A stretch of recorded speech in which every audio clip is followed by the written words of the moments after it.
This episode of the Capital G Show has been brought to you by the world-renowned, extremely popular, and from what I've heard, extremely fun MOBA that is League of Legends. It's absolutely free to play, and I'll be trying it out myself. The link is in the description.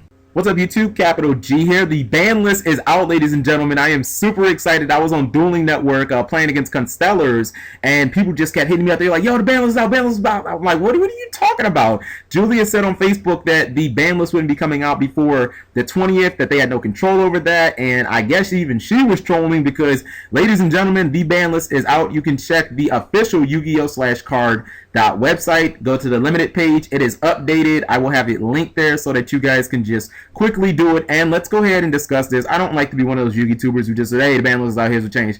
I like to actually give my opinions and thoughts on the list. Alright, this is completely unscripted. Whenever I do ban list videos, I never really look at the list. I want everything to be like genuine. Alright, so we've got ban cards, Morphing Jar and Morphing Jar number 2. Morphing Jar number 2 was just weird card design. Like, they're both just, aren't they both just like kind of trolly cards? Morphing Jar in the past was one of those cards like people, you know, ban list aficionados kind of wanted banned before because, you know, cards that let either player draw 5 cards are probably a little OP. I used to use it way back in the day with Dark World. Neither one of these are going to make much of an impact on the game, but I just think they were both kind of unhealthy cards. Like, I mean, if you play against a Dark World player and they like randomly play Morphing Jar, you just feel so bad that you attacked into a face down. It's like, oh my god.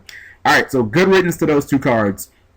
Limited list. We're going to start with Coach Soldier Wolfbark, and damn, I predicted that one, and you will not be a $50 card anymore. I think Wolfbark's problem is not the card itself. I think it's the fact that the rank 4 pool just got so damn good so quickly. I mean, when rank 4 first came out, it was garbage. And then we kind of had like this renaissance where it was like Evolvers or bust, where you had like, you know, Doka and Lagia were running shit and everything else was like, you know, we run Utopia just because we can, but we don't give a fuck about anything other than the Evolvers. And now it's like, you know, you've got well, not the Bujin ones, but, well, actually Bujin Kagasuchi. It's like Wolfbark just has too many good cards that it can instantly go into. Your opponent puts too many cards on field, okay, Exotonite, wipe the entire field. Your opponent special summons a big monster, okay, well, Silent Honor Arcs, I'll just snatch steal it. Your opponent wants to load up on Mirror Forces and shit like that, okay, well, then I'll just go into Kagasuchi. Like, you kind of have a card for every single, you know, position that you're put in with Wolfbark, and I think Konami just got sick of it. They were like, fuck,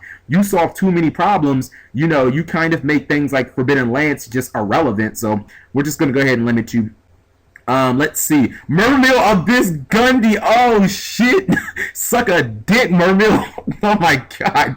That deck is going to be so fucking ass now. They're going to have to go back to, like, running a whole bunch of 7s and shit. Oh, man. Wow.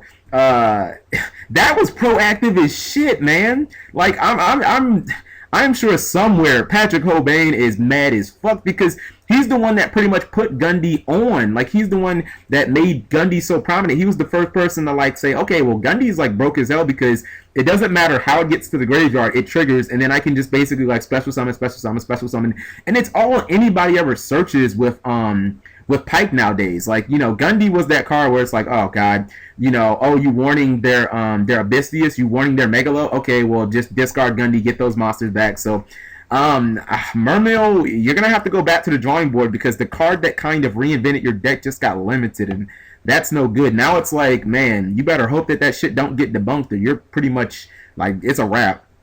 Let's see. Rekindling! Thank goodness! Thank fucking goodness! Konami, I swear you've been watching my fucking videos because I had Rekindling, I had Wolfbark. Alright, I don't care if some people say that it's too niche of a card. Rekindling does too much. Alright, let's just make a blanket statement here. Any card that says summon as much as possible, like as soon as that deck becomes competitive, you might as well go ahead and just put that shit at limited, to say the least. Like, you know, Return from the Different Dimension, Rekindling is on here. You know, the fact that you can summon 5 monsters is ridiculous. It makes Fire Kings way too potent. You can even use it in like, you know, the Fire Fist, like 3.5. Isn't like, what is it? It's like Spirit and the other one. They're like 200 defense randomly, so thank God Rekindling needed to go. Limited Infernity Barrier. Okay, alright, so I understand that I am subject to hyperbole on this channel, but I am not gonna say that this is hyperbole. Infernity is a dead deck. You cannot play this deck with one fucking barrier.